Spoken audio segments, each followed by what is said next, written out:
Ladies and gentlemen, welcome back to the True Life Podcast. We are here with Dr. Sam Douglas. He's a interesting individual. He's big on psychedelics. He's big on language. He's a philosopher. We're going to learn a lot about him today. We're going to have an interesting conversation like we always do. I'm super excited to have you here, Sam. Why don't you introduce yourself to the people who may not be aware of who you are? Okay, so for people who don't know me, and that's probably most people in existence, I don't think I'm very well known. My name's Sam Douglas. As you say, I'm a philosopher. I'm the president of the Australian Psychedelic Society. I'm, a freelance writer of sorts, and content creator. What's to know? My background academically is in philosophy of language, so that's what I have my PhD in. Really niche, super niche area of arguing about meaning. About why do particular words like attach to or refer to or mean particular things and not something else. It's a little kind of corner of analytic philosophy that people who get obsessed about, Wittgenstein, like to really kind of get very fired up about, and I was one of them. I don't know if I think it's a familiar story amongst people who go on to do PhDs. You come across a problem, something comes up across your studies in your first degree, and it's just something you can't let go of, and the only way to get it out of your system is to do a PhD about it.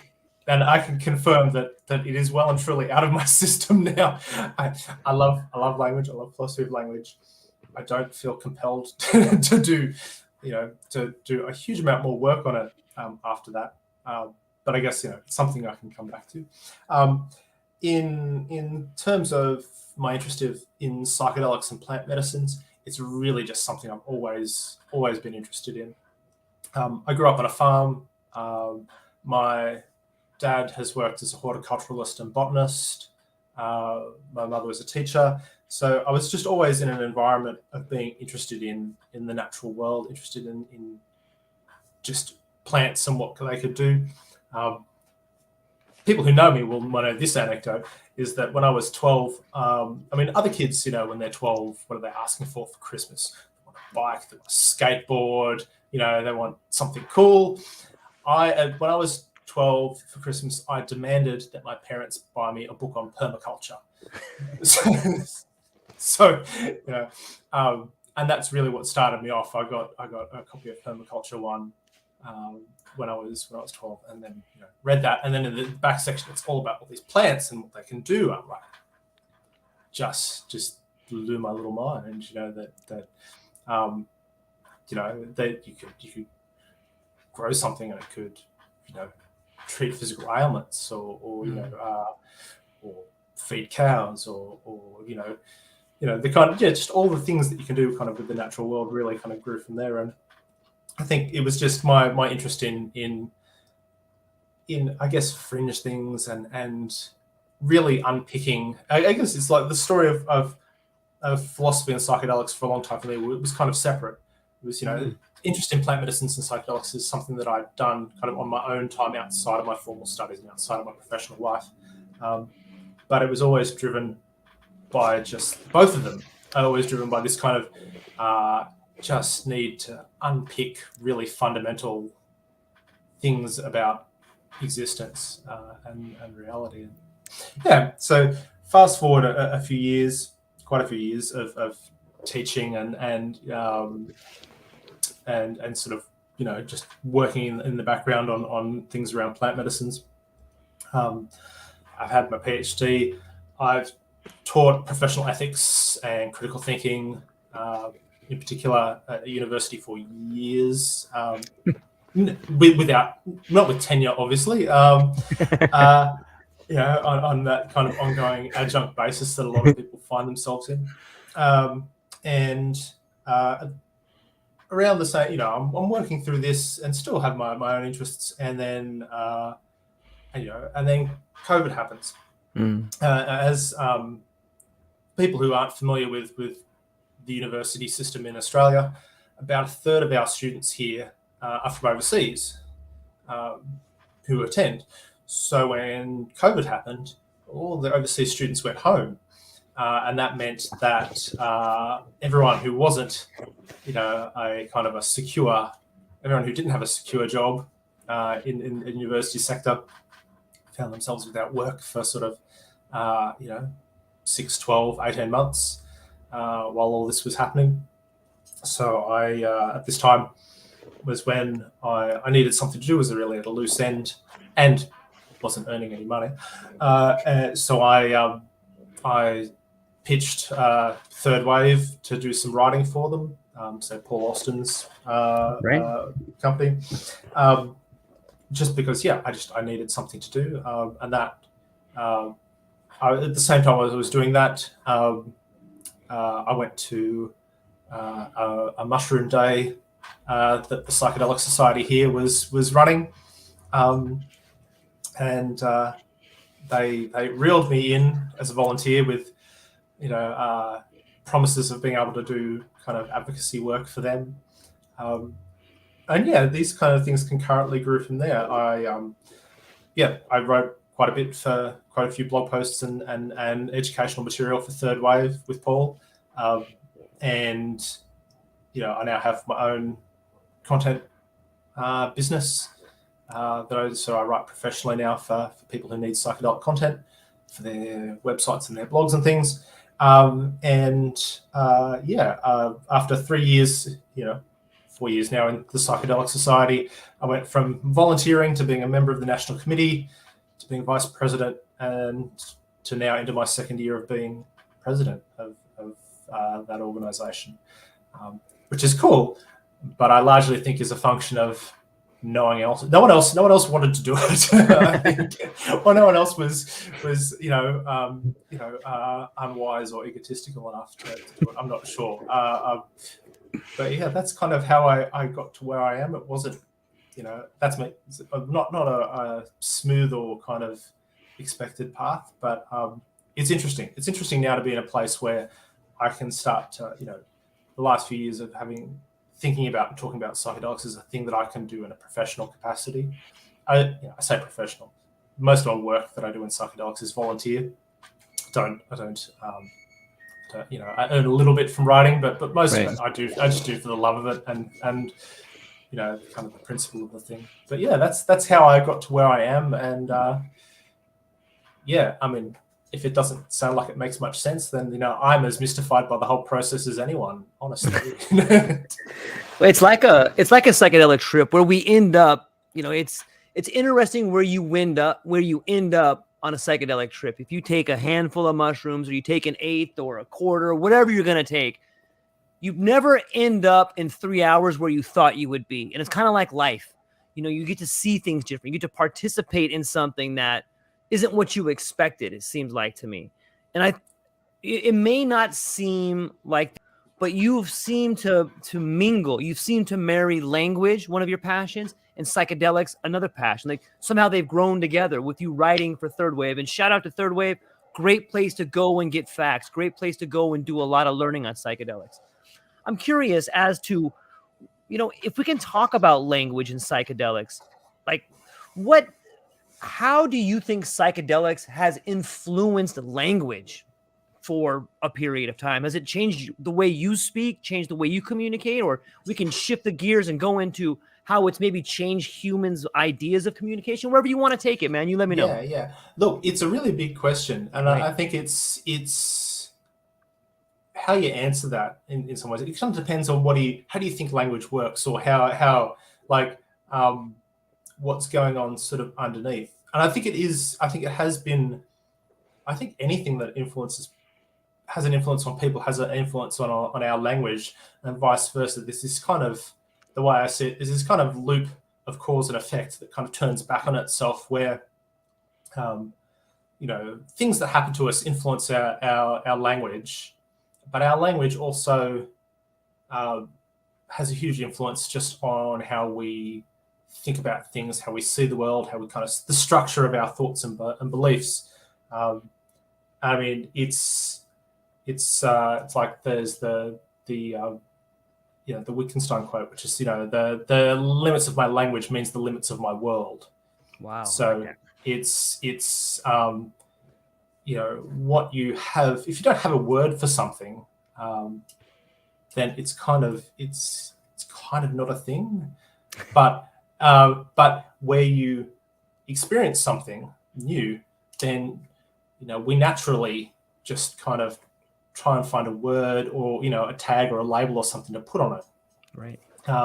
So anytime that we are experiencing anything new, like it starts this process off of influencing, like just literally the world, in the sense of, if you're going to be really kind of like the world, some people they don't like to think about the world outside of what we can kind of perceive. But when you perceive a new thing, like you're kind of propagating sometimes quite a bigger change than you necessarily think. It's an interesting thing. But I think broadly, like you can see if you look at language and look at just language and kind of how it intersects with popular culture, you can see kind of the ongoing effect of psychedelics, particularly over the last sort of 50, 60 years, has definitely been a thing. And I think one of the places where it's really influential, and I have so many tangents in my head, so I'm trying to collect them as I talk. It's all good, man. It's all good. Like one of the things that's one of the obvious influences, and why I think I was always really attracted to psychedelics, amongst many other things, is it's showing you something new or something different, or showing you that the world could be a different way than it is, and just kind of like in a way that no one's necessarily really thought about before. And that's, so you have an experience of something, you see something, or you think or feel something, and the process of trying to, like, what do you even call that? Like this really, I think this really kind of takes our cognitive abilities in our brains out to kind of a place where they don't normally go. How often, and I will come back to this. How often do you ever see something really new? Like, how often do you ever see something that you've that's just totally outside your experience? It's not, for most people, it's not that often. Like, so when there's something really new, when something's so new that you don't even have a word for it, or we don't even have a word for it, and you've got to try and construct something together from all the words we already have. Like in some ways, that's kind of like, that's, I don't know, it's not the peak, but it's right out the edge of our abilities. Where we are right out. You're right out on the edge of, in some ways, you're right out kind of on the leading edge of knowledge and human experience at that point. So, I mean, if you look at it that way, every time someone trips, you're doing something kind of really profound. But then also, this is humans. This is what we do, is go through this kind of process. It's just that modern life doesn't expose you to that as much maybe as it used to, when we were just spreading across the world and experiencing a whole bunch of stuff for the first time, kind of as a species. Yeah, I agree. I think it's fascinating to think of, and I got a couple points that I wanted to drill down on. The first is that I thought it was fascinating when you said that when you take psychedelics, it allows you to go places that you don't regularly go. And automatically in my mind, I just line that up with maybe you're beginning to process information in different parts of the brain than you normally wouldn't. And that's kind of what allows you to maybe have these different thoughts. Like maybe if you are deciphering, ideas in the visual cortex, like when you hear a sound, now it's getting processed in the visual cortex. Or when you see something, it's getting processed in Broca's area. And so you have this ability to like, whoa, I've never seen sound before, or I've never seen that color. I've never heard that color before. Like you really get this idea of synesthesia and this ability to And I think that that's where like the idea trip comes from. And when you start thinking about the words that were brought up in the 60s, like that's far out, man. Like that's a way of thinking, like far out. Yeah, you're way out there. You're thinking about this thing that maybe you've never thought of in a certain way before. And like it brings me back to this idea of language and psychedelics and how it allows us to process, see things, hear things in a different way. And bring the second point I wanted to get your opinion on is this idea that, you know, maybe we don't see new stuff anymore because there's really no original ideas, right? Like maybe you notice when it comes to language, if I ask you to create, like, let's just do a little quick thought experiment right here. Let's do this together. Okay. Sure. I want you to speak to me and the viewers. I want you to create a fictional monster and tell me what it looks like. Fictional monster, all right. That no one's ever seen before. No one has ever seen before. Yeah. Right. Mm-hmm. Well, that's hard. You know, I'll overthink this because I overthink everything. That's all right. It's fun. Yeah. Like, I mean, I like to go with, I don't know, something. I don't know. You can think of something. I can think of something amorphous. Okay. Maybe, you know, like, and I already know. See, I know where you're going with this. Yeah, something that's, that's like the. I don't know. Have you seen? See, we're already going there. Have you seen like the magnetic ferrofluid, stuff, where it's that living black liquid that's kind of geometric but moving and organic? I don't know. That's the kind of, that's what springs to mind for me. Yeah, so that sounds good. Black, it's shiny. It moves. Okay. Maybe it dissolves. I don't know. Yeah. Nice. That's good. That's good. Here's one of our comments that someone put up. Someone put up a giant floating anus with flowers springing. See, okay, it doesn't matter. We can make up whatever we want. The point I was talking was that we can make up something, but it's not original. We're just taking pieces of something we already know and putting it together. It's not necessarily an original idea because I don't know if we can have an original idea. Like we can't make up something brand new. Maybe we can, but it seems to me most of the time we just take parts of the springing flowers or part of this fluid. Like we can take ideas and rearrange them any way we want and come up with a different idea, but it's not necessarily an original brand new idea. And I think that's important because that is where psychedelics come in. I think psychedelics allow us to potentially come up with something new instead of just taking things and rearranging them, which it can help us do that as well. But I think psychedelics allows us to be way out there on that edge and maybe cast a net and pull something back from the abyss that no one's seen before. And that seems to me be what's happening when language fails. If you've ever been on like a deep trip before, whether it's LSD or mushrooms or, any of these analogs like 4-ACO-DMT or these DPTs or whatever, if you go way out into that, to the abyss, you see some things out there. There's no words for. You see some things out there that you're like, oh man, I better hide from this thing, But I think the trick is to try to bring something back from there. And when you do that, you can bring back an original idea. What do you think about that? Is that crazy or what? No, I don't think it's. Look, to back up a bit, I mean, if we're thinking about what you're going to count as, this is my favorite bad habit from my years of studying analytic philosophy is my supervisor, who always used to say, it was, well, what exactly do you mean by this? So, a lot of this is going to be around what kind of border do we want to draw around around what counts as new. But I get your point. There's new as in, any random combination of things that we already know is technically new if it's a combination no one's ever tried before. And then that's interesting sometimes because sometimes it'll do what you expect, but then sometimes your random combination of stuff we know does things that we don't expect. But yeah, look, I think the point is probably at least partially right. Where if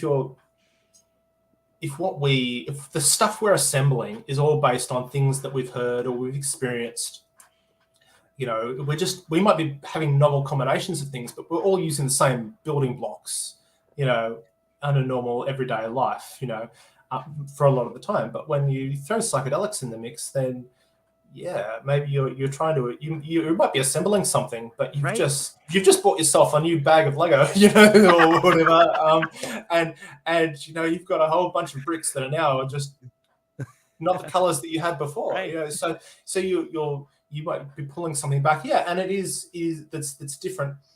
I mean, I don't know that things that I think have been most kind of really mind melting that I've experienced haven't really been sort of the product of psychedelics at all. I think that, you know, my dreams, you know, just have, you know, have probably been weirder and harder to integrate than any trip that I've had.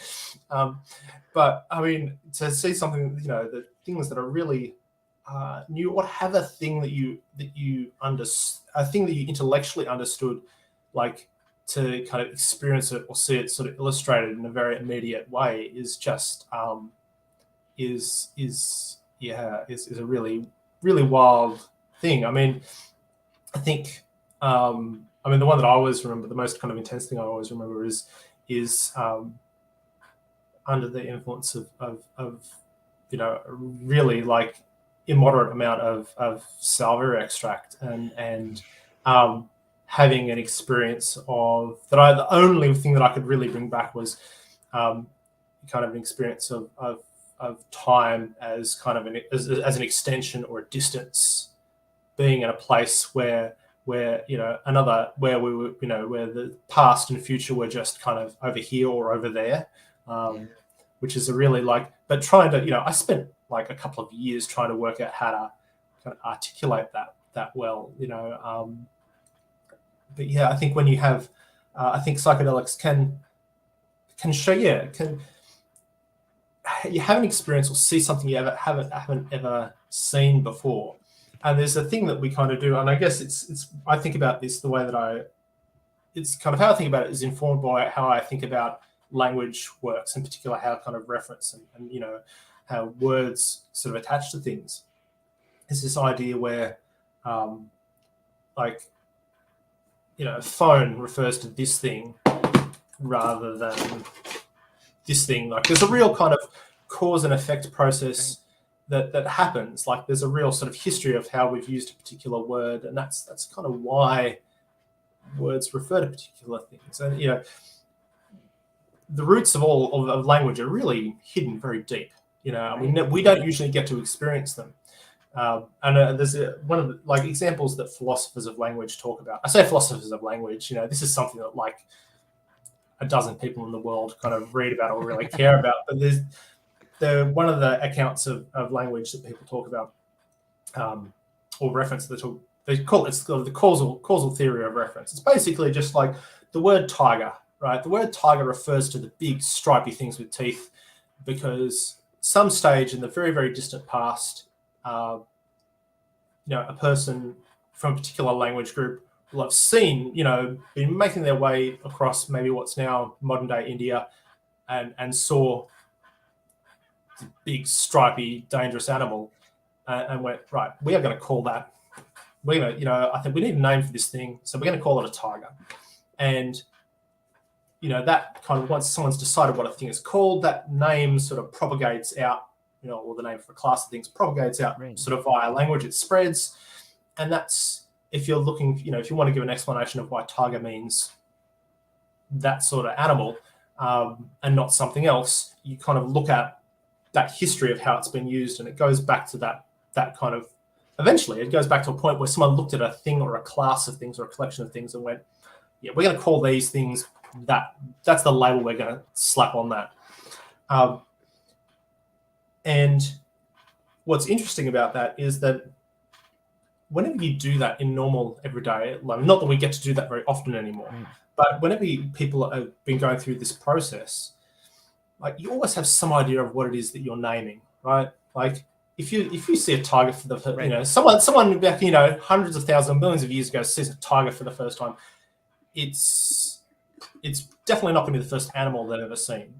It probably isn't even the first cat they've ever seen, you know. So you're giving this new thing a name, but you already have a bunch of categories, you already have a bunch of these bricks to kind of build up a new word, and you get the concepts are already there. Like you already have these kind of background concepts of this is an animal, it's a carnivore, it's, you know, it looks like other cats I've seen, but it's bigger and it eats you. You know, Right. Yeah, right. So you build this kind of concept of what a tiger is. You already have some blocks to build that. So the theory goes. But when you have a psychedelic experience, when you see something really new, really, really new, where maybe you don't even have that collection of background concepts to put together to make like a bundle of what this thing is, so you can stick the label on it. Like that's kind of where I think that a lot of the psychedelic experience, that's what's going on there, is you're seeing something just utterly so new that you don't even have a complete set of concepts to kind of put together a definition for what just happened to me. Right. And I think that's kind of where, you're in unpacking that and integrating that, and, you're doing some really kind of creative work in what, what do you call that? How do I process this? What happened? What did I see? What are the concepts? So for some people, and in some experiences that are really out there and confounding, I think it's kind of part of the after processing and the integration, where you have to really think hard about, you've got the thing and you have your collection of all the words, all the concepts, and it's just sometimes it's really hard to find things to put on it to put together what's happening. And like that's a really, from a linguistic point of view and from that kind of philosophy of language point of view, like that's a thing that's really, as I say, it's really out on the edge of our experience, and not something that modern people get to do very often. But you do get to experience it when you trip. Or the really cool thing that I've experienced is looking at a normal everyday object and having temporarily just kind of lost the concept for what it is. Another story, which is actually kind of embarrassing but funny at the time. Many years ago, the first time I took LSD, I was, of course, as an aside, it's really funny now because, people, that it's intentional, and we talk about, you set your intentions, you've talked to someone about it, you've done your research, you've got an integration therapist, ready to roll for afterwards and stuff like that. This is over 20 years ago now. I went to a house party where I knew like two people, bought some acid off a guy that I'd met 5 minutes ago. Right. I'm with you.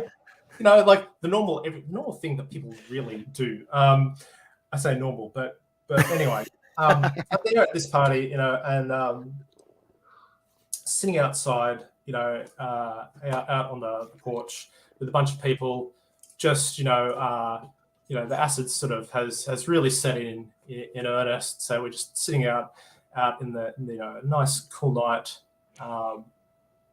having a smoke while the acid's really sort of coming on. Right. And I look across the table. So again, someone I've met just this night sitting across from me, and it had just sort of snuck up on me, and all of a sudden I'm just staring at his arm. I'm like, what is this thing? This is something it's on his arm, and I don't understand.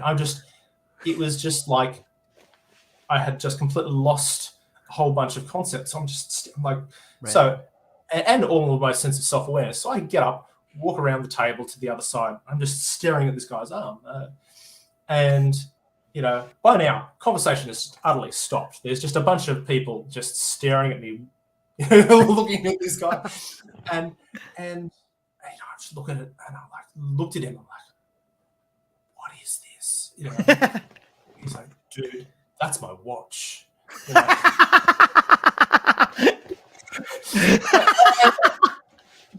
That is funny. And then I'm just like, yeah, it is. And then snap back to it, and I'm just like, yeah. Wow. But it was that thing where, just for a second, it was just like I just and so that's a thing that you don't often get to experience or you experienced it. You've experienced it lots when you're a child, but you kind of forget that the absolute utter mind-blowing wonder of seeing something like completely new. I think these things kind of fit together. There's just this, but that's really like you push. Whether it's, I mean, I don't know how the cause and effect of this goes in your brain, right? Like, so do I feel like I'm seeing something new because of kind of that, default mode networks kind of shut down or quieted, and your brain's just, interconnecting and firing in a really different way? Is that causing the experience of seeing things in you, or is it the experience of seeing things in you that's causing, that effect in your brain? I don't like, I will leave the science to a scientist, I think, in that regard. But yeah, like those things is that seeing stuff in you, but you can, like, it's this isn't a precise process of having a new thought about something. I mean, yeah, it's an interesting learning experience to have that, my particular experience, but it didn't cause me to have any particularly brilliant new thoughts about watches. Even though it's something that I go back to kind of as an educator, and I think about that experience a lot when I think about teaching and how I teach and stuff. But yeah, you can kind of, whatever it is that's happening in your brain allows you to access things, to see things anew or see something you haven't seen before.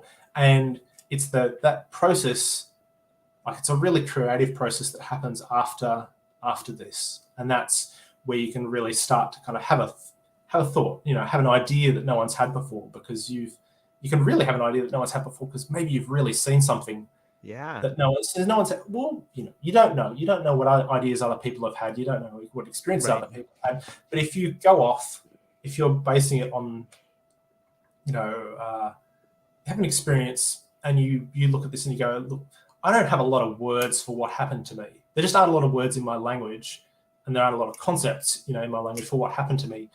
I think, it's fair to say that you're probably having a pretty unique experience. But again, this loops back, if we come back, this loops back in onto the language. So, like, we have words for these things now. When you get kind of into, into the corners of sort of DMT or 5-MeO DMT sort of culture, there's these words and concepts and bits where people are they're painting out this area of language and experience that we didn't have before. Whether that's sort of ego death or self-replicating machine elves or whatever. There's this, and this comes back. So there's a bit of the world we've created. We just described it. I'm ambivalent on the kind of the metaphysics of this, but either way, something has happened, and it's something that hasn't happened before. At least hasn't happened before, in our culture or in our language group.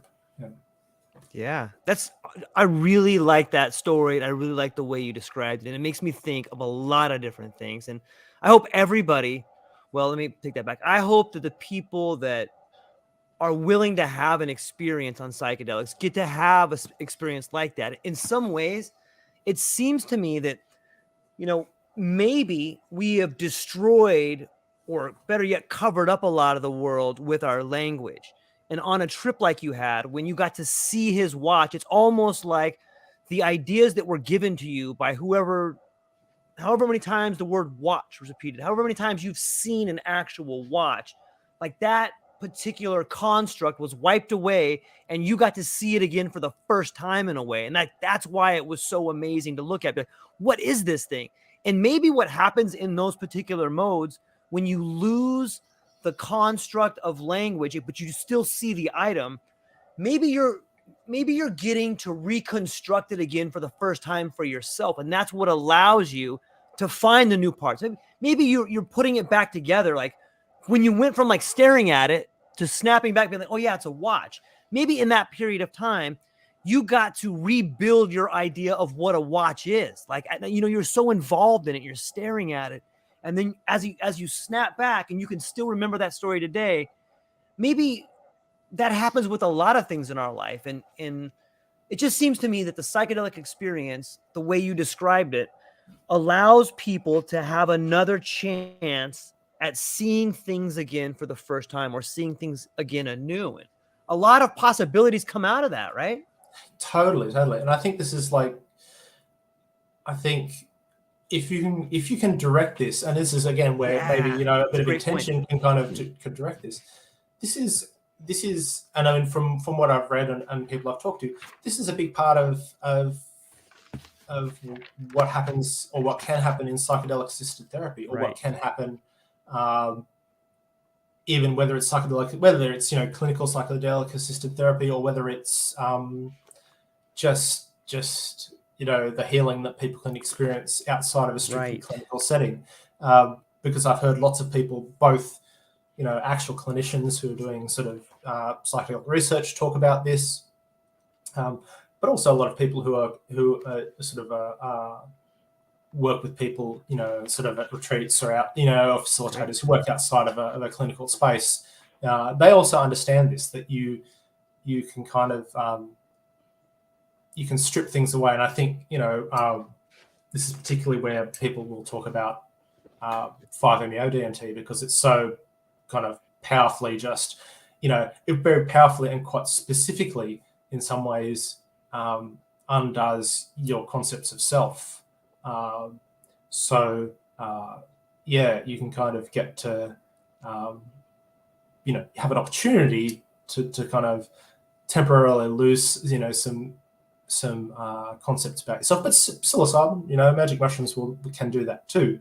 But, you know, to kind of, to maybe not lose, maybe it's just your brain temporarily bypassing, you know, these things. I'm not sure. Either way, you get a chance to, you know, temporarily bypass or forget or lose these certain concepts. You get, you know, an opportunity to reconstruct them from scratch. But even if you don't get quite that far, you get the opportunity to sort of take a step back and sort of see them like as a, you know, have some distance from them, rather than just be a thing that's kind of immediate. You don't think about this is just who I am, this is just how my life is. You know, if you think about it at all and step back and go, well, yeah, you know, I do that, and I do think that way, but does it, you know, again, it's this, you know, it's a possibility. Does it have to be this way, you know? Or if there's something about the world that has to be that way, because the, you know, the truth is that there is some stuff you can't change. If it does have to be that way, then do I have to feel about it the way I feel about it? Or if it is something about the world that I can't change, and I am going to continue to resist it. Because again, as a side note, this is a thing that I think humans do. Like, there's just, it's just in us that we struggle against ridiculous odds. We refuse to accept that something's like, our history is the history of a species who just refuses to take no for an answer, and refuses to accept that something, like, how often in history people, no, that's impossible. We will never do that. That'll never be achievable. And yet, you know, here we are, you know, the product of a bunch of you know, social and cultural and technological things that were always at one point seen as impossible. So this is just a thing we do. But, you know, if I'm going to struggle against this thing that's seemingly impossible, you know, do I have to beat myself up about it? No, probably not. Because, like, that's just, this is, you know, I'm not gonna, I will resist, but I'm not going to resist my resistance, you know. So yeah, like, you can, there is an opportunity. Yeah, there is that opportunity to rebuild, you know, things about yourself, or recontextualize things about yourself. And that's, I think, what's really powerful in terms of personal work and healing and therapeutic kind of potential for psychedelics, for sure. Yeah, it's, you know, there's so much to think about when it comes there. And first off, I want to commend you on explaining it. Like, you're great with language. I really like the way you are able to describe things. Put a lot of effort into it. Yeah, it's very refreshing, and I appreciate it. Thank you. It's nice to talk to somebody that can explain things that way and paint pictures in the minds of people. So it's very entertaining for me. I'm curious if you think like when we think about concepts, whether it's a wristwatch or it is a situation in your life where you were abused, we spoke about how psychedelics can strip away what was and allow you to redefine that situation. And we also talked a little bit about there's things that you can't change. It seems like the concept of time is right in between there. And you had told us a story very briefly about salvium and time and the future and the past. I think in the world of psychedelics, there's a lot of people who have found themselves moving between times, whether it's seeing a version of themselves in the future or seeing a version of themselves in the past or seeing themselves from a third person point of view. I'm wondering, in your opinion, how do you think that the idea of psychedelics and language and time interact with each other? Why does it seem we can move through time on high doses of psychedelics? Yeah, look, that is something that I don't think I have a good answer to, because to this day, like my experience, like it was really, like it's a really immediate, profound thing. Like it's not, and it's that before I had this experience, I mean, I'd read The Spirit Molecule. I knew, and I was really struck, many years before I ever, had tried DMT by, the language where Strassman's talking about people's accounts of DMT. It's not like they're adamant. This really happened to me. Yeah. What I experienced. This was I really experienced a really different thing. Not that it wasn't like I had hallucinations. I went to this place. I met these beings. I had this. So even though this was not a DMT experience, this is like something very different, and in some ways much for me really like I don't know, it's just like beyond, like I should have been terrified, but I was too distracted to be, it didn't even occur to me to be worried that I'd sort of somehow wandered out of normal space and was in a place where it was just I can barely describe what it looked like. It was just maybe tell us start off. Tell us the whole experience. The whole experience. The whole experience. I mean, again, this is me. If you are going to use salvia, people watching at home, please do this in a more intentional and responsible manner than I did. All my best stories are from when I was, or most of my best stories are from when I was young and much less cautious. I say I was young. I was like yesterday. Yesterday, it was like last week. This was again some years ago. This is back when, I mean, it's really, a ridiculous situation in Australia is now that salvia is illegal here. So I haven't used it for many years, but at the time when I had this, it was still legal. I'd been I'd swapped a bit of cactus for a cutting with someone, so I'd been growing this at home, had huge amounts of it, and so I'd made an extract, and I'd used a bit, but really I was just a bit scared, to be honest. There's no other way, I was just scared to really Right. break through on it. And I'd gone over to a friend's place, had a few beers, smoked a joint, wandered home back to because this was back to my house. I was, I think, in my second or third year of university at the time, so I was living in a share house with a bunch of buddies, one of whom basically didn't sleep. So I wandered back at like 2 a.m. My friend's sitting up, on the computer, gaming. And I need someone to sit for me. So, let's get the bong out. Let's do this. Nice. It's like, so, I sat there. He just kept packing bowls of this homemade salvia extract for me. And I was sucking them down. So I think I got to about the third bowl of this. I think it was about 5 times extract that I'd made, and everything just kind of, I guess, just really fine-grained pixelation and just flew apart. from his perspective, he just basically takes the bong off me and I lay on his bedroom floor, mumbling stuff about maths, But I don't really get much of it. There was no transition. It was just, I'm here, and then I'm in a place, as I say, it's kind of, my only visual recollection is from this kind of, I guess, three-dimensional fields of sort of golden light,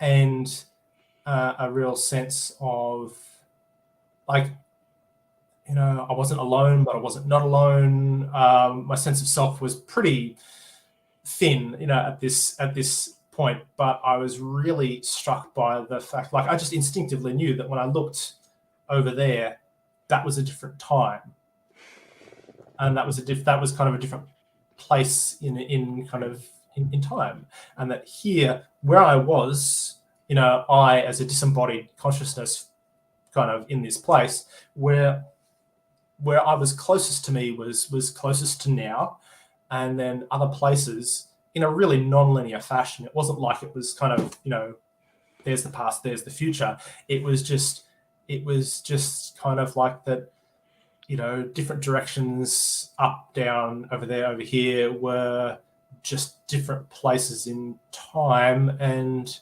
yeah, if you wanted to go to a different place in time, you just had to go over there, and then you're at a different place in time.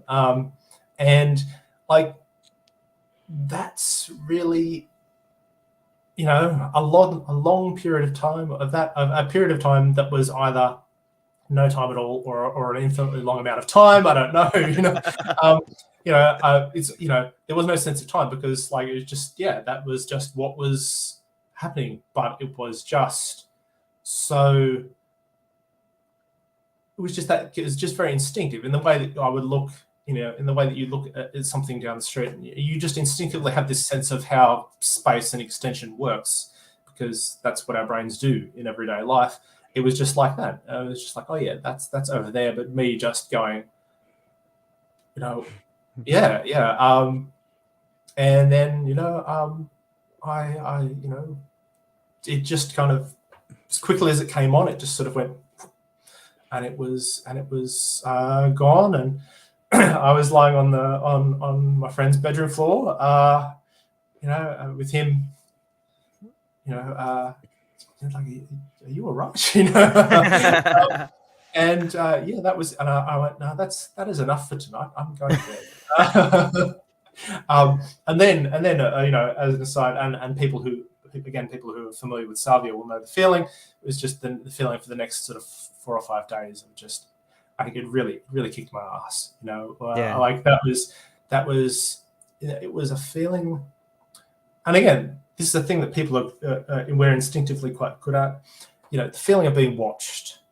When you feel like someone's looking over your shoulder, feeling being watched. Everywhere I went for like the next sort of few days, even when I was by myself, I would literally be walking to university. There's no one else around anywhere, and still having that feeling in between your shoulder blades, like someone's watching you, So I that was not something I repeated again in a hurry. It was felt inclined to repeat again in a hurry, because this is an experience that took me like a long time to kind of, I grasped the time thing immediately, like, but that's hard to process in itself, to have a really immediate experience that's just not like everyday life is sometimes a thing. And and it was, again, and this is a thing very much later found, that a lot of people consider that, doing extracts and smashing huge amounts of extracts, smoking it. I mean, I've even heard people tell me that it's considered, disrespectful to the plant to even smoke salvia. Right? So whether or not you subscribe to that, is that's a matter of I don't know how to settle that argument, but it's safe to say that I approached this very incautiously, and it worked out okay for me in the end. But that's more by good luck than design, I think. But it was a really strange thing. And you're right. Like, time is, people experience things from their personal past, or from a relative's past. Like people, it's not uncommon for people to have experiences or be shown experiences or illustrations of things of ancestors, or the things that they can, are or that they interpret as past lives.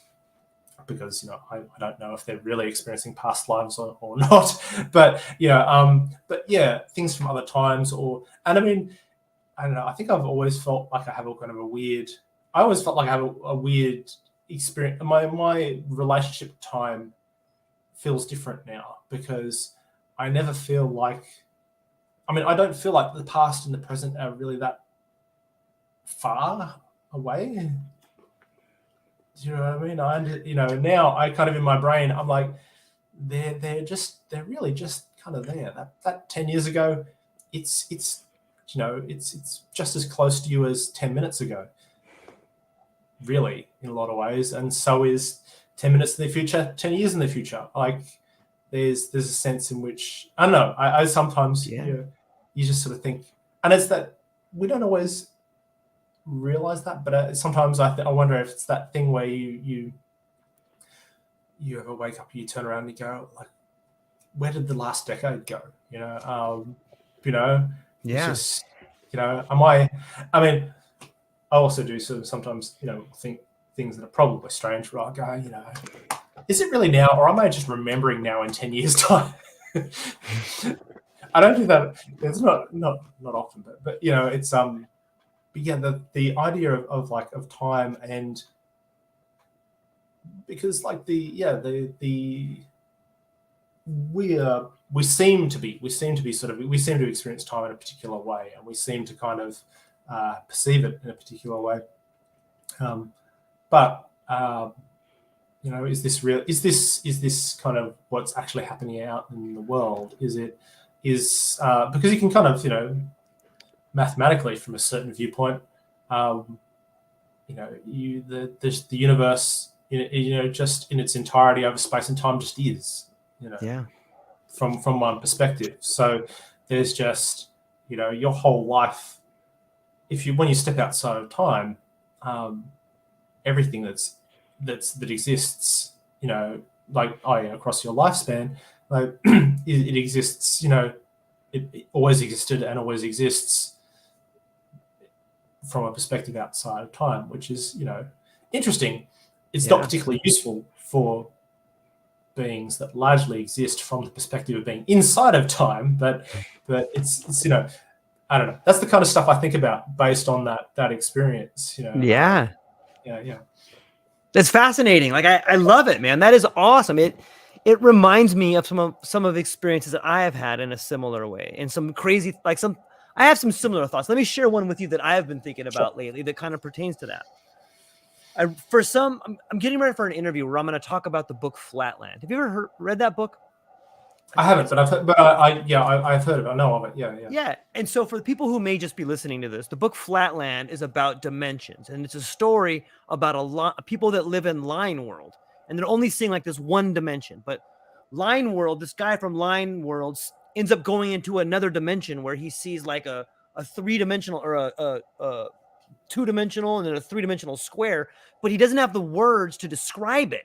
And so he's like, whoa, look at this. I can't even, it's like mind blowing to him. And so as I was reading that book, I began thinking about dimensions and, 1, 2, and 3-dimensional. And I'm like, man, maybe time is the 4th dimension. And then, there was a cup, much like it was actually a cup like this one that was on my table. And I said, yeah, that's the dimension right there. That cup is both there and not there, depending on what time it is. Like if it's 100 years from now, that whole table won't even be there, but that spot will still be there, and then once I began going down that rabbit hole, it led me to this experience this morning where I was packing my daughter's lunch for school, and I packed her little lunch, and I put it on the stairs, and then I put it in her, and then I took the stuff out to the car, and I realized, hey, wait a minute. I don't know if I packed her folder or not. And so then I was looking all around the house for the folder, and I go, I could have swore I had it here just a second ago.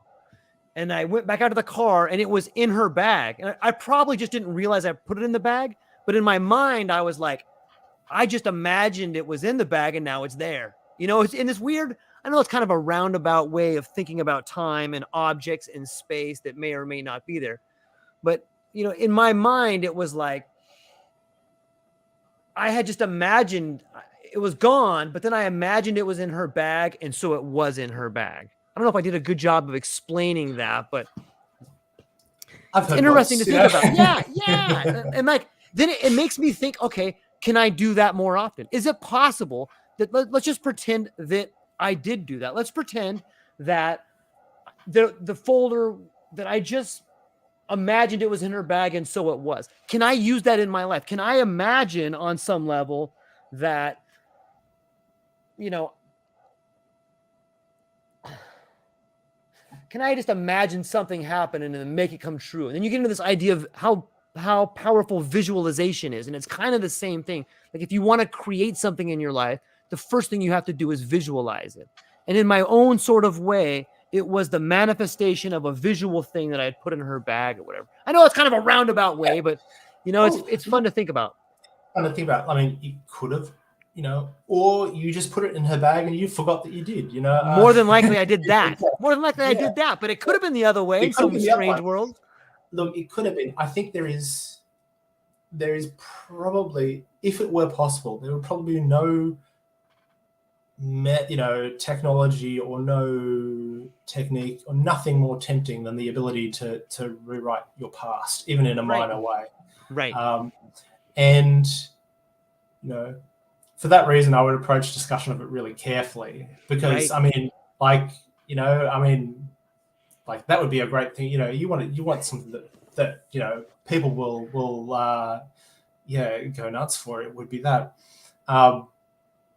But like it's an interesting. It would be an interesting thing, but also like in the same way, I don't know. Time is it's complex. Yeah, and you know, and if you could, I mean,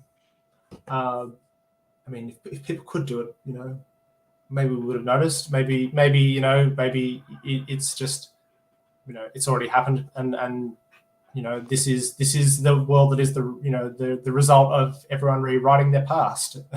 Yes.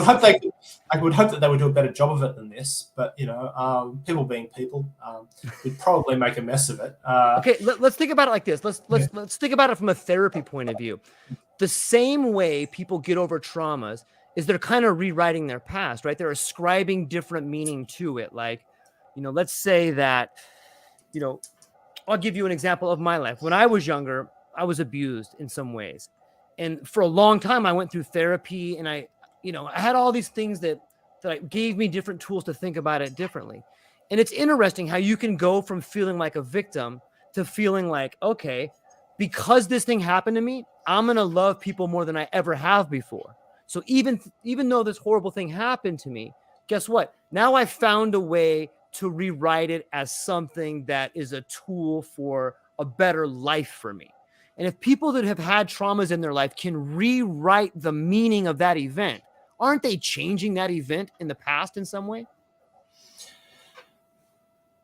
You could see it like that. I mean, I think there is an important division to make between. Yeah, again, like my academic background, you know, makes me kind of addicted to precision. You know, nice, good. That. So I think change the context of it, but you know, did you change what happened? The thing still happened. You can maybe change how you feel about it. You change how you interpreted it, the meaning of it, but maybe not the meaning of it. But you didn't change. You know, the event still happened. That's a good point. And you know, like, you know, hey, you know, if you know how to make, you know, if you know how to change the event that happened, you know, in the past, then by all means share. You know, but you know, I think it's a different thing. It is interesting to think about. Again, it's complex. I say it's complex. Most of what I know about time is I've learnt from science fiction rather than from actual study of physics or philosophy of time. I have read exactly one book on philosophy of time. I didn't understand most of it, and you know, I have 2 degrees in philosophy, so it is interesting. And the sort of the thinning of at least is it what's hard and what's a challenge for psychedelics, and I think I see that it's underlying a lot of what we see that's written about it is still like it presents this kind of metaphysical challenge for us, because is what kind of level of reality do we ascribe to our experiences? Does this tell us, does this really kind of illustrate this idea that, and we biologically know that this is probably true, that our normal perceptions, we don't necessarily perceive the world as it really is, right? Because that is neither, it's not necessary, it's not even helpful. You don't need to perceive everything as equally kind of important. You just need to know about, food, shelter, animals that can kill you, reproduction. We have evolved.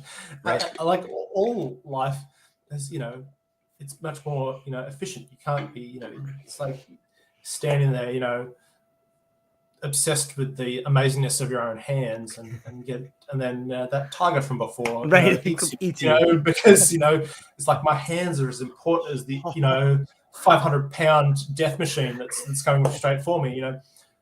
No, the people who thought that way didn't make it, by and large, except for being protected by the rest of their communities. So I think, but psychedelics present us with this challenge, because it's difficult. It's difficult to kind of think like that the experiences, particularly again, I think DMT is probably the word. The biggest, presents some of these biggest challenges is are these entities real? Are these places real? Dimensions real? And it's much more scientifically and intellectually respectable to say, well, of course they're not, and not kind of worry about that, or to, we can do some hand waving about removal of perception filters or something, and it's all okay, because we can still, science doesn't have to grapple with the the great old ones, or the sort of the pan-dimensional lizard people or whatever, because because we can just say that they're not real, because we don't perceive them, we don't perceive these things normally. And like, I'm really, for the record, I'm as with almost everything supernatural, I'm deeply kind of agnostic about this stuff. I don't know enough to make a call either way. I will talk about whether or not these entities are real, but I can't commit, even though I've had some fairly wild perceptions of things. But it's I think it's all part of that. All of these things are there underneath, and it presents that sort of challenge for us. And whether it's to do with,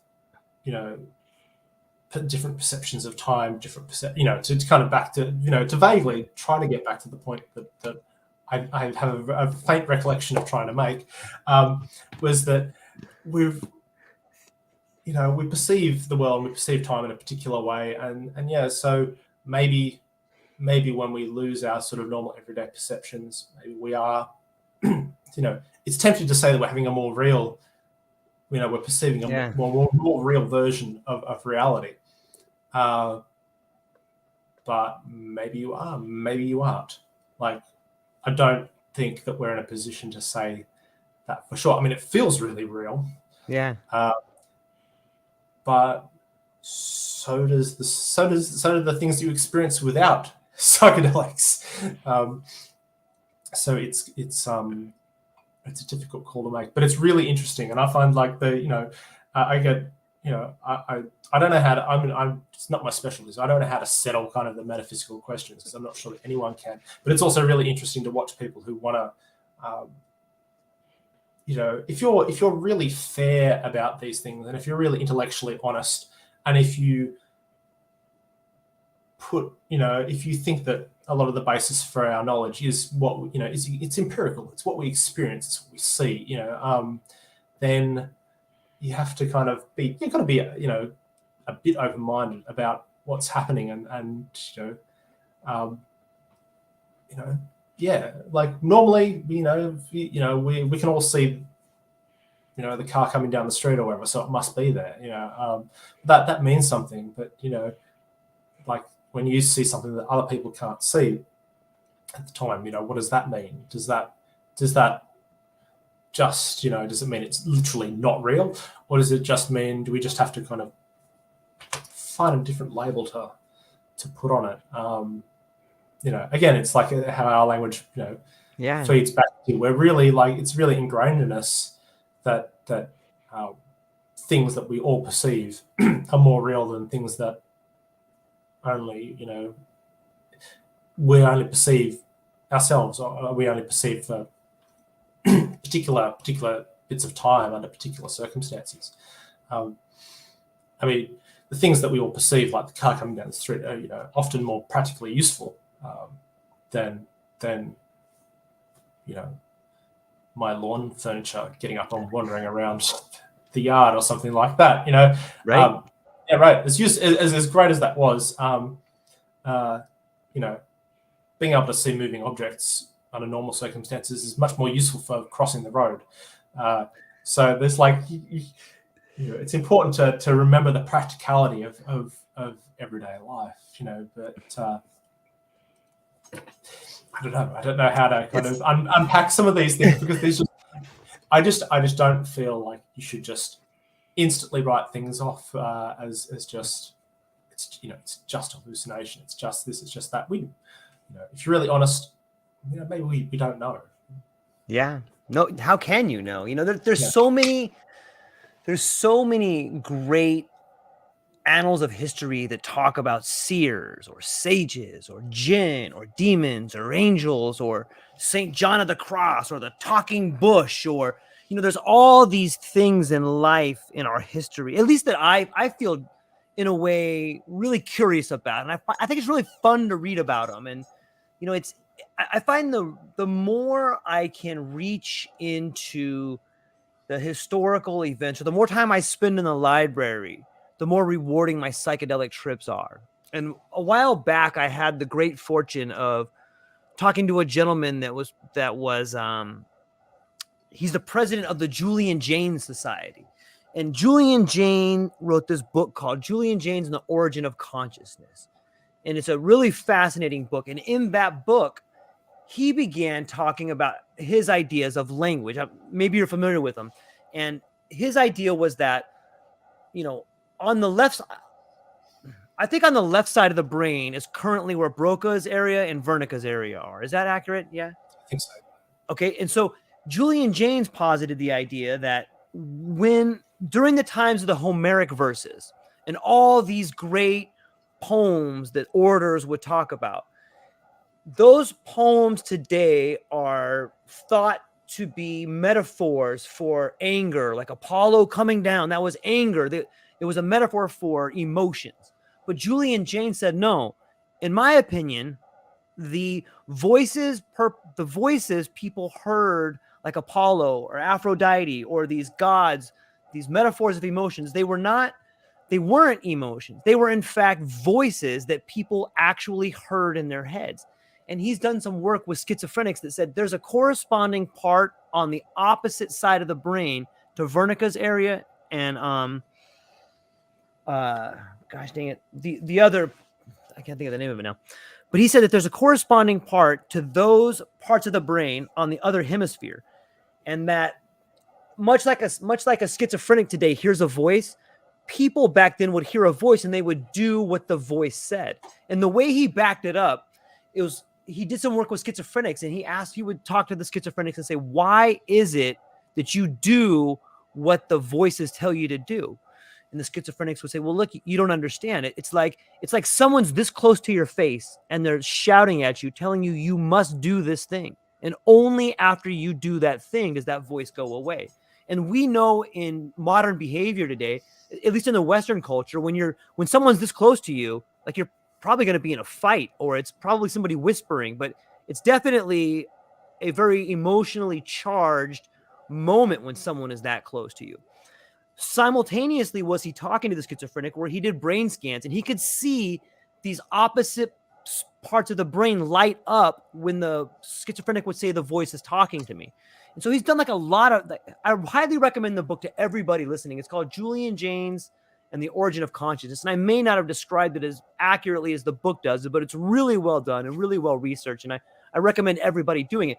That just explodes the idea of language where we are today and some of the thoughts we have on it. And I think it rhymes a little bit with what may be happening in the psychedelic experience. Maybe we are hearing these echoes from a different evolutionary point where we process language differently. What do you think? Is that? Yeah, look, I think it's plausible. Just a polite way of saying I don't know. No, I think it is entirely plausible, because you have, how our brains develop just across our lifetimes. Like, it's so heavily influenced by our environment,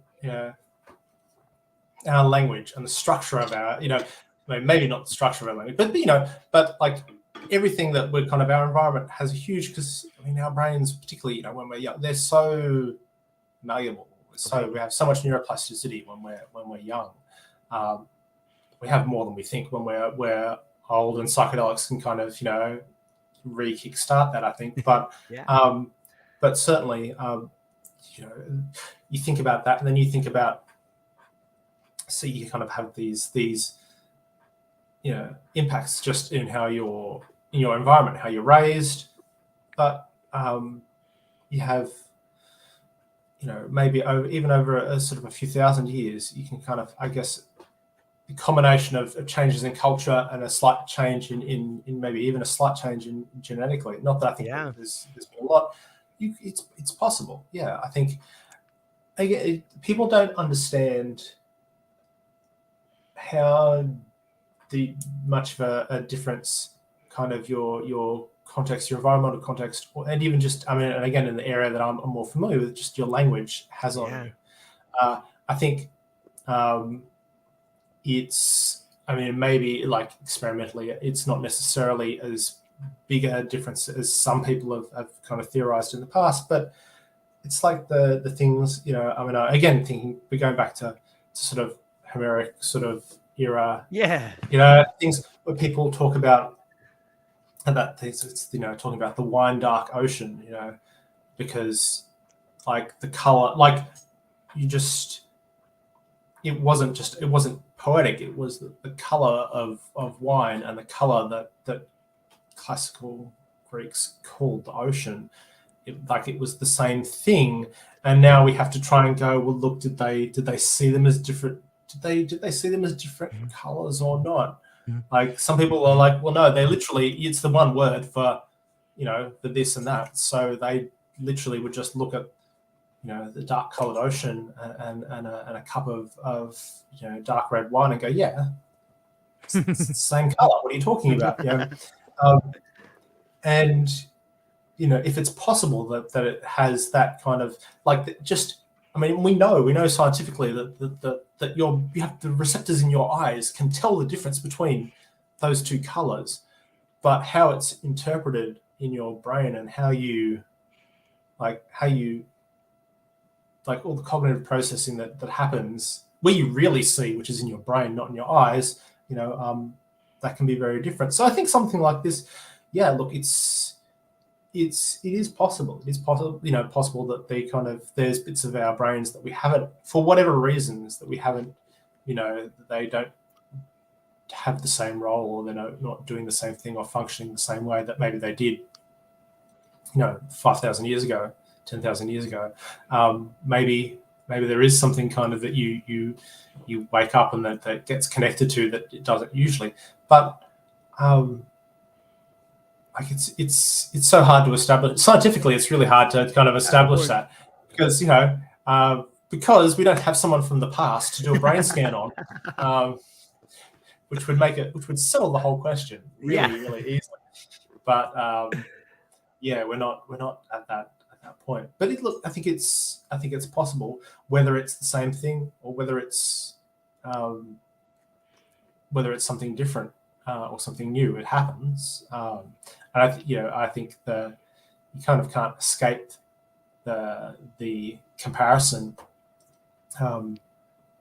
to these kind of non-ordinary states of consciousness that people can experience without psychedelics, for whatever reasons, whether it's due to something like schizophrenia or whether it's just it's dreaming or not having enough oxygen or having too much oxygen or whatever. Like there's I think I'm a big fan of approaching it with an open mind. I think is where I like to stand on it and go, well, we don't know. Sometimes all you can say is what's happening now. Sometimes you can kind of and not don't extend things too far. I mean, science is we can theorize stuff, but in the end, like science is it's based on what you can kind of observe, and some stuff, like the brains of like the original Homer's brain, we can't do a scan on it, so we can't settle the question that way. And then other things are just things that really just defy observation at the best of times. Like everything we know about pure maths or ethics or things like that. You can't. There's some stuff you just can't observe your way out of. And so when we kind of approach these questions, sometimes it's just important to keep those things in mind, lest we, I don't, let science kind of start throwing its way around in areas where it just really can't, because, if you can't observe anything, you can't do a science. You know what I mean? It is. Let me ask you. I'm gonna jerk the I'm gonna jerk the wheel a little to the right over here, and I have a language question for you. Can you think of a time where a civilization or a culture with a small alphabet has conquered a culture with a larger alphabet?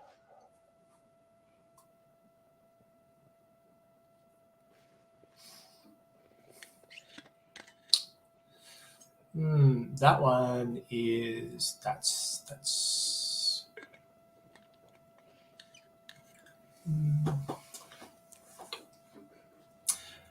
Look, going back historically, and most of my historical knowledge, which again, is secondhand due to studying philosophy. I don't know. I'm not a history major. Look, it sounds pretty plausible. That said, again, depends on how you define language. When the Egyptians, kicked a lot of ass for a while, but conquered by the Romans. Now, was the Roman alphabet more than the kind of collection of hieroglyphs that Egyptians used? I don't know.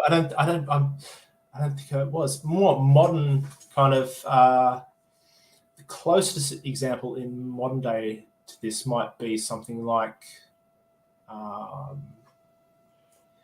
if it were the case, and again, this is where this sort of falls down, I guess, is that like a Sapir-Whorf kind of a theory.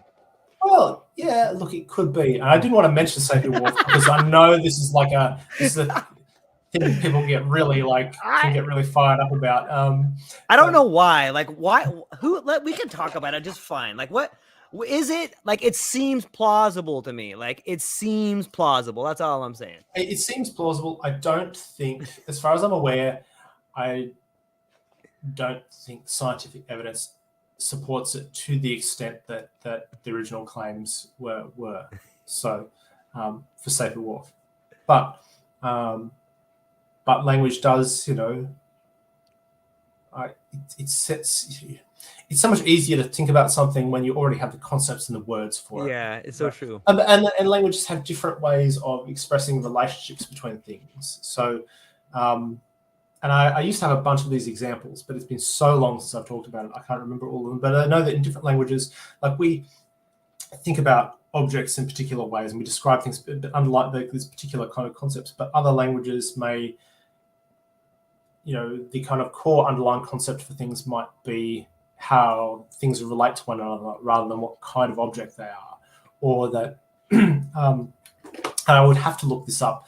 I'm sure that one of my lecturers had told me about there were languages where the kind of keystone concept wasn't objects but processes.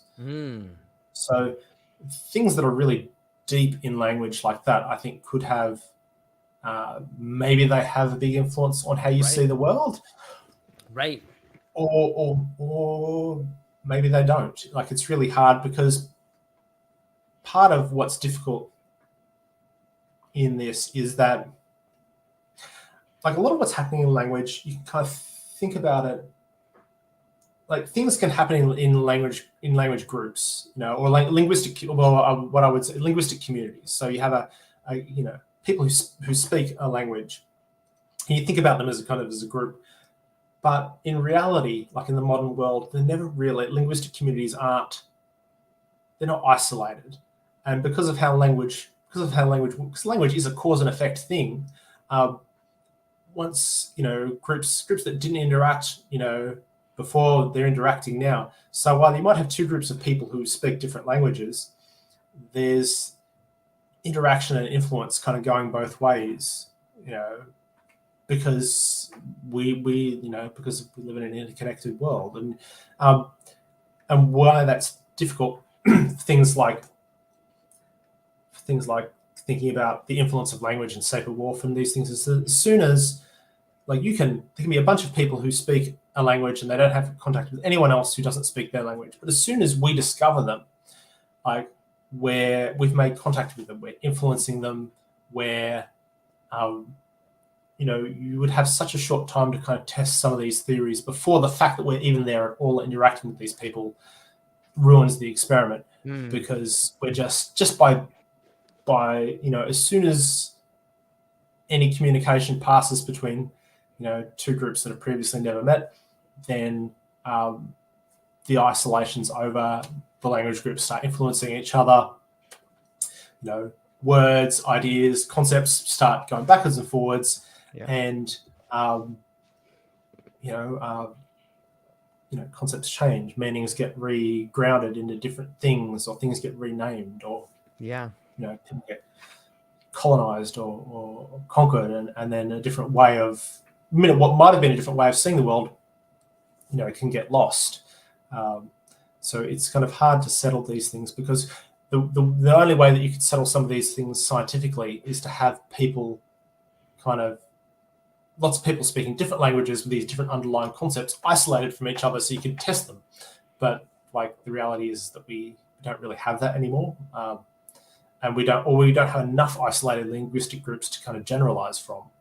You can't just have, you might find one lost tribe, and I use the term with real hesitancy because I'm aware that carries a pretty of like colonial undertone, but there might be a group of people who are lucky enough to have been isolated from the modern world, or unlucky, depending on how you see it. But as soon as the interaction starts, then a bunch of stuff that people, that things like the Sapir-Whorf hypothesis might have said something about. As soon as that contact happens, you've lost kind of the opportunity to really settle that question. I think. It's so interesting to me. Like, when I start thinking about language and concepts and interaction and colonization, and you had mentioned that as soon as one linguistic group comes into contact with another one, all of a sudden there's this interaction between them. I was talking with a Native American Indian friend of mine, Dan Hawk, and we were talking about this time when, in American history, we had this thing called manifest destiny, where we just came west and slaughtered all these people. And, at some point, there's a great book called Black Elk Speaks. And in that book, Black Elk is talking about the time where the white guy came over and told the Indians, like, we want to buy your land. And the Indians, like, you can't buy the land. Like that, the land belongs to everybody, you dummies. Like you can't buy it. Like, but the European mindset was different than the American Indian mindset. It was foreign to them. Like this idea, we're going to buy the land, and like, good luck. No one can do that, but they did do it. And in some ways, like, I think it's important for us to understand the linguistic knots or the linguistic cultures or the virus that is language, and we can look at it. Hey, what happened in the past can happen again. And when I think about that, I think about like carbon capture, or I think about, and I talked with Dan about this, because this idea that they could buy the land was so foreign to this group of people. And it seems like today, like, we're in this idea where you can buy the air. People are like, we're going to buy all the carbon in the air. But it's like this imaginary thing. Like, it's not that it's imaginary. It's that you can't see it. So it's invisible, even though it's not invisible. If you had a microscope, you could see the carbon in the air. But you and I can't see it with our naked eye. But isn't it weird that, like, people want to charge you for the carbon, or the same way they wanted to buy the land? I guess the point I'm trying to drive at is that language, on some level, if you speak a language that another group is not thoroughly understanding of, whether it's contract law or buying the land or pricing carbon or all these concepts, like, you could very easily start taking advantage of people by using words in a way. And it seems like that is one thing that never goes away if you look at the history of language. Like, I've heard people say that maybe one of the reasons we began to speak is to lie. What do you think about that kind of concept? Yeah, look, I think all of this is completely possible. I think what you're describing in terms of differences in languages and differences in culture, and they're kind of in some ways the same thing. Because if you understand language well enough to understand, because you don't just learn a word, you like to really understand it. You need to understand the concept, and Right. When someone has a concept that you don't, that's the deep level of you can know what a word means. You can remember, you can memorize a bunch of words from another language, but can you see it in your mind? Right? Unless you have the concept of it. One of my friends I've had a couple of people tell me, that you're really making headway with learning a language when you start dreaming in that language. Wow, I never heard of that. People have said to me, but yeah, you can.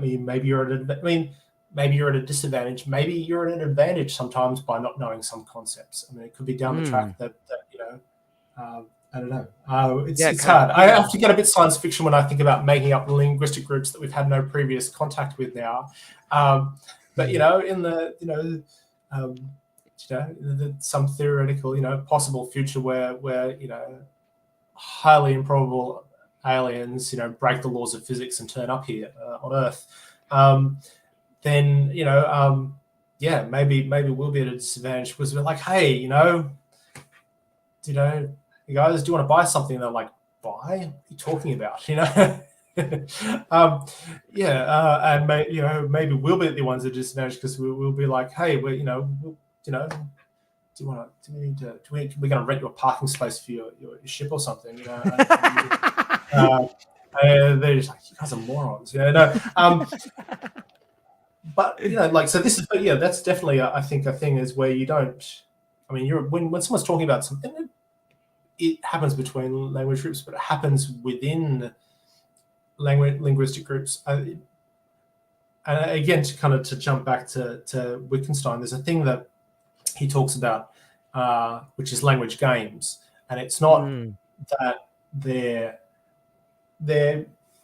games in the sense that they're a thing that we do, and that there's rules. Like, you decide the rules for a game, and they exist kind of within language as well, maybe for particular words but within particular kind of circles. And so something like when, if you don't know much about the law and you start talking to a lawyer or the police, and like they know the rules of the game, and you don't.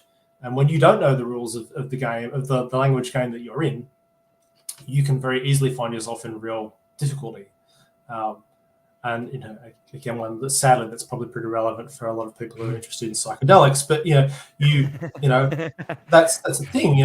Like, they are you don't you can hear them talking. You might even think you understand the words, but you don't understand the moves that they're making in the game. And there was late in his career, Wittgenstein thought that all language kind of functions like that. That there's nothing more to look for than just kind of the rules of the game of how people use words or how people how kind of concepts fit together. In any case, I think that sort of thing is so. I think it's plausible.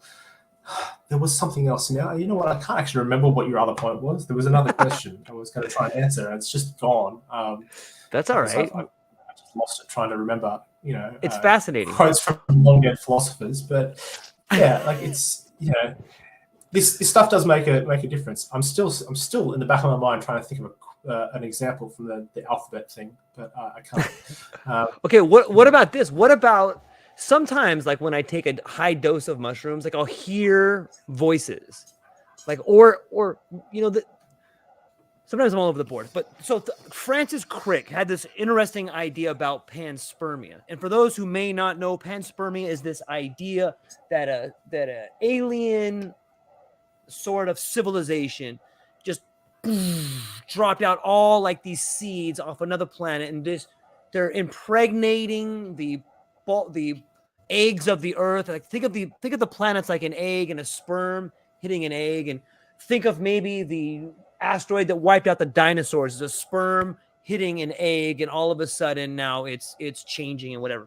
But so what about the idea of mushrooms or fungus being the alien?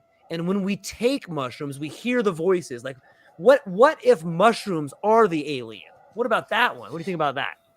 Well, look, I mean, it's true that fungi are very, distinct and different form of life. Again, I think it's a cool idea. Like it's a cool idea, and it's. I read a lot of science fiction. Don't get me started. Don't get me started. That is the thing. If I could have made it as a writer, I would have. But I don't think I can. But as I said, I just my dad and one of his brothers utterly sort of obsessed with science fiction through when they were young. So I grew up in a house that just had shelves and shelves of classic golden age pulp science fiction. Like other kids are like reading Goosebumps. I'm reading like Asimov's Foundation. So I'm all about this. I love stuff. it. I love it. Led to me use a lot of anecdotes in my essays as a student, where my teachers are like, "What?" or correcting, like the couple of creative writing classes I did where I knew more about science fiction than the teacher did. But anyway, but yeah, look, I think that I'm familiar with panspermia and these sort of ideas, and I'm familiar with the idea of mushrooms, being this kind of alien species or an alien technology, because it's like, well, that's a. I mean, that's very advanced, but it's would be very clever, wouldn't it? We will make up this. We'll make up the species. We'll have it. Throw it onto the earth. Wait until all the hairless monkeys down there are smart enough to actually put it in their mouths and stuff. So they can tune into the wavelength that we're broadcasting. Get the messages. It's a great story. Is that what's happening? Well, how could we possibly settle that question? We are a long way away from, I mean, theoretically, you can start to think about how you might settle this question. Like if we had the technological capacity, if we could build a device that could, I can take some mushrooms, take some DMT, hear the voices, talk to the interdimensional beings or whatever. There you go. Sure, it's private, right? It's private experience to me. Like I can have that experience. Someone else can have a similar experience, and we can talk about it. And that's a really important kind of cognitive and linguistic thing that happens. But in the end, like all personal experiences that happen to you, no one else knows exactly what happened to you because you're the only one who has the experience. Now, if at some stage we can build some sort of technological device that can kind of publicly tune in to the right wavelength, so I don't have to take a bunch of mushrooms or vape some DMT. I can just fire up the app will fire up this device, and we can just chat to the interdimensional beings that way. Like that's the kind of thing, like, well, that's public, that's happening. We can all stand around and go, there it is. We did it. there it is. Shit, like that would settle. Like that's the kind of thing that would settle that question, but are we, like, if such a thing were even possible, and it, let's be honest, it might not be, because none of it might be real. For starters, or even if it was, like, that's the kind of thing that there's just, like, we don't even have the words for the technology that it would be advanced enough. If that story were true, we don't have words for the technology that's advanced enough to do that. It reminds me of, I don't know if we were talking science fiction. Had you read much by, there's an author, he hasn't published a lot lately, A.A. Atanasio. He's Last Legends of Earth. There was a bunch of books that he wrote back in the 80s. It doesn't sound familiar. I'd have to see the cover to know. He really, absolutely worth reading his stuff. He's really great. I'm gonna write it down. What's his name again? So he would write under. Hang on, I just have to double check the spelling. Okay, yeah, absolutely. A-T-T-A-N-A-S-I-O. Okay. Anyway, he's a great author. He's also a really lovely guy. Nice. Because I just, at the end of one of my degrees, near the end of my PhD, we followed each other on Twitter, and I just wrote to him because some of his books that are really profound, and just said, hey, look, I just wanted to write to you and say Last Legends of Earth, it's just something that's really sort of stuck with me, and that I go back to a lot. And we had this long email conversation about things. So he was a really nice guy. Just to respond to just some random person from the internet. Your books are great, Yeah, that's awesome. A lot of authors would just be like, whatever. But anyway, in one of his books, there is kind of, and this is kind of bound up in a whole storyline, so I don't want to spoil too much, but kind of central to some of these stories are the ideas that I'd sort of talked about before, where you kind of look at the universe from this kind of four-dimensional perspective, but having devices that can kind of tap into or sort of observe this four-dimensional space in this way and interact with beings and entities, sort of in that kind of context of the story. Great story, ridiculously advanced technology that we just don't have. But again, but would settle a few questions if we did have it. But yeah, look, I'm not against the alien fungi idea. But if I'm, honest,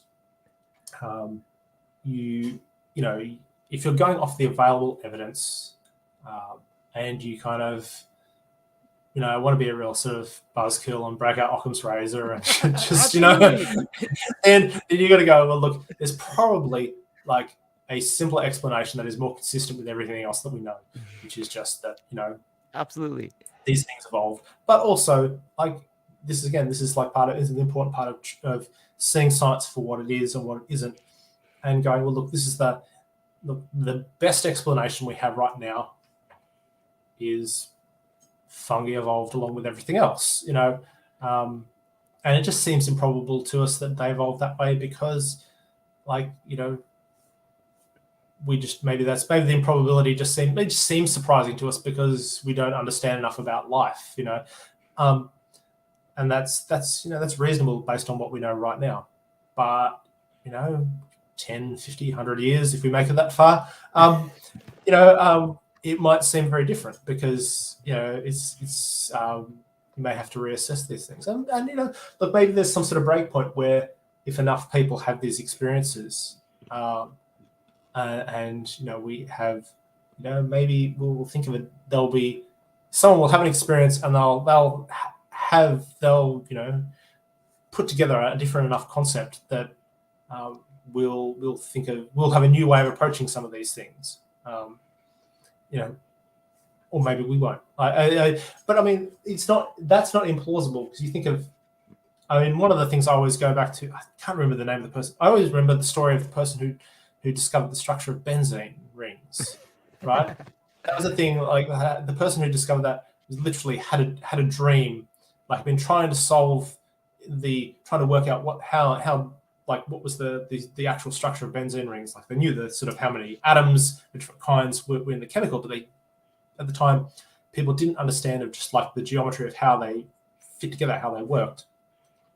And the person whose name escapes me right now, who discovered this, the story is that he had a dream of like, it might have been like 6 women dancing in a row or something very symbolic of that. And then based on this dream of, the 6 figures, went, right, benzene, it has this shape, and this is how it works. So, like, sometimes, and then then that goes on to be real science. Right. I had this dream. I thought about this seems plausible. We checked it out, and it's true. So you can sometimes you can kind of have these wild sort of things that then feed into, that give you the inspiration to look somewhere where you never thought to look, or try something you'd never thought to try, and create like a major breakthrough in chemistry or physics or something else. So, like, you don't know, again, what are the effects of, if you have enough people having the experiences, do you just kind of, every time it has one of these experiences, does this raise the chance that some kind of really wild breakthrough will happen? Or is it, or is it just that, these experiences, are they more powerful? Are they no more powerful than just kind of, I don't know. They're just uncovering the weirdness that we just kind of have simmering underneath anyway. I don't know. It's, what? It brings up this point, like this idea of the epiphany, this idea of having, boom, there's benzene rings, or we hear about it quite a bit. And I'm reading this book right here. It's called Non-Things. This is a really good philosopher. Let me move my cursor out of the way so people can see. It's Young Chul Han. This guy has gotten so many cool books and so many cool ideas that I find myself, whenever I get some extra cash, picking up one of these books and just going through it, because it's really fascinating. And in this one, he talks about non-things. And it just so happened, when you started talking about benzene and people having experiences, I thought of this, boom, epiphany. Like, that's the idea that I get. And he writes about this little paragraph that I want to share with everybody, because I think it's really something to think about. The experience of presence is brought about neither by the vision of the starry night nor the majestic booming of an organ. Rather, the source of wordless delight is a combination of trifles. In such epiphanic moments, the human being enters into a new and hopeful relationship with the whole of existence and begins to think with the heart. The epiphany includes moments of deep peace. The narrator longs for a thing language in which mute things speak to me, and wherein I may one day have to justify myself before an unknown judge. When one pays more attention to things, one forgets oneself, loses oneself. When the ego gets weak, it is able to hear that mute thing language. And in psychedelics, we talk about ego death. And I think it's a great point to think about. When the ego gets weak, one forgets oneself.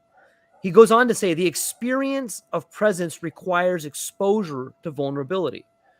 And he says that without a wound, I ultimately hear only the echo of myself. And I think that psychedelics allow us to get away. When we talk about ego death, the ego seems to be this thing that only allows for the echo of ourselves. But when we lose it, then we can see the language. We can hear the mute things. We can have the epiphany. And it sounds to me, whether it comes in a dream or whether it comes from a whole lot of psilocybin and you watching a tree and talking to your avocado tree, or watching a slug, or, whatever it might be. I, I hope that more people get the opportunity to be alone with themselves, to have the ego death, whether it's through meditation or psychedelics. But I hope more people get to have epiphanies and get to come up with ideas like benzene rings or fungus being an alien or more of these awesome ideas that I think are just as important as real science, you know? So that's what I'm thinking about. I'm coming up on a hard break here, Sam, but I'm having an absolute blast with you, my friend, and this is really fun. Thank you for being here. Is there? Yeah, look, it's sorry, go. Oh, I was just gonna say, um, I'm gonna have to you're gonna have to come back on because this is way too much fun. I have a group coming up. Maybe you could join the group. We could all get Yeah, that'd be together. awesome. Okay. And so before I have the out, what do you have coming up? Are you going to be speaking anywhere? Where can people find you, and what are you excited about? Well, I have no plans to be speaking anywhere anytime Okay. soon. What do I have coming up? I have just mainly look. It's just trying to keep the wheels turning at the Australian Psychedelic Society. So if you are in Australia, please look us up. Just Google Australian Psychedelic Society. We're like the first result. We're really easy to find, and just sort of running. Just keeping that going because we do film screenings. We've recently done a series of, we screened Dose 2 up and down the coast in partnership with filmmakers. We do that. We do book clubs, we do get-togethers.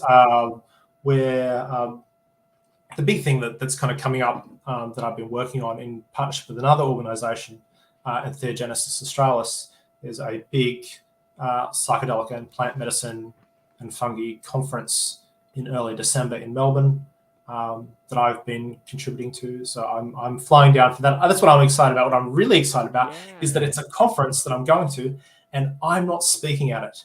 I'm really excited by that because I'm a real perfectionist. If I'm giving a presentation somewhere, I will absolutely not enjoy anything that happens until after I've given my presentation. I've done a lot of academic conferences over the years. It's worthwhile, but I don't know. I find it. I have put really high expectations on myself, and I find it stressful. So I'm really happy to be going along, helping out. I've been helping edit the conference proceedings for that, sort of coming up to that. So that's in December. I'm really excited about that. If you are in Melbourne. The tickets for this are quite hard to get. What I was going to say was that our Melbourne chapter is doing a trivia night coming up, and one of the prizes on the trivia night is a ticket to the Garden States conference. So that's something to watch out for. Really, look, at the moment, what else do I have going on? Like in my personal sort of business side, I've been helping out a bunch of different things. I'm part of a group of ethicists and facilitators who are working on some ethical issues around like psychedelics. So I'm part of a group called EPIC, which is the Ethics and Psychedelics International Community, which is, I guess, looking at, that's a whole discussion by itself, but looking at kind of helping people work through some ethical issues that come up in psychedelics. I've been helping out the Five organization. So there's a group based in Mexico who are doing a lot of work with 5-MeO-DMT and helping them out with some of their content, some of their educational content for their facilitation course that they have coming up. Yeah, like a bunch of things. But no, this is the first time I've talked publicly for a while because I've just been really busy doing other stuff. I would love the opportunity to do more. I'm always happy to come and talk about this stuff. As you may know, once I get going, I will talk and talk and talk. Like, it's really cool to talk about this because people want to know about things about, the nuts and bolts of psychedelics or the obvious stuff about psychedelics, or they want to talk about ethics, which is like I can talk about. Yeah, I've taught like professional ethics at uni for 15 years. Like I know a little about it. And I've had enough contact with the community to know about things that are happening and issues, but like no one ever wants to talk about language. So there's been really really cool language and science fiction and psychedelics. It's beautiful. best conversation ever. But no, that's so that is kind of the rest of December for me, is getting some of those things across the line. Helping out, getting the Garden States, I say getting the Garden States conference across the line. It's like it's my role in what's happening is mainly done, but I'll still be traveling down and seeing all my friends from around the country, getting together for that, and spending some time manning our information table there and stuff. And then in January, really I'm really looking forward to doing in January is basically nothing. And then I guess I will start up my my pursuit of paying clients. Which is that is the thing. That is what it is. I can write about psychedelics, and people are happy to pay me to do it, and there are worse ways to make a living. That's kind of where I'm at and what I'm doing. I'm terrible with plans. I'm like, people will say, well, what are you doing next week? I don't know. That's like a week away. Yeah. Completely contradicting everything I said about time earlier. It's either here or there, right? It's here or there. And if it's not here, whatever. I am possibly too good at living in the moment. That's awesome. It's awesome. So I'm going to land the plane, but hang on a second because I want to talk to you afterwards. So, ladies and gentlemen, go. I'll put some links in there I think I put this the Psychedelic Society link in there, and I got your LinkedIn profile link in the show notes. So if you want to reach out to him, please do so. Oh, I lost you right there. Please do so. Check him out. Interesting conversation, interesting guy. That's all we got for today. Perfect. Oh, I lost you there for a minute. Yeah, you did. That was totally my fault. I clicked on it. That's okay. I'm going to land him right here. Ladies and gentlemen, thank you so much for being here. And like I said, reach out to Sam. He'll answer your questions, and he's got a lot of great advice. So that's all we got for today. Aloha.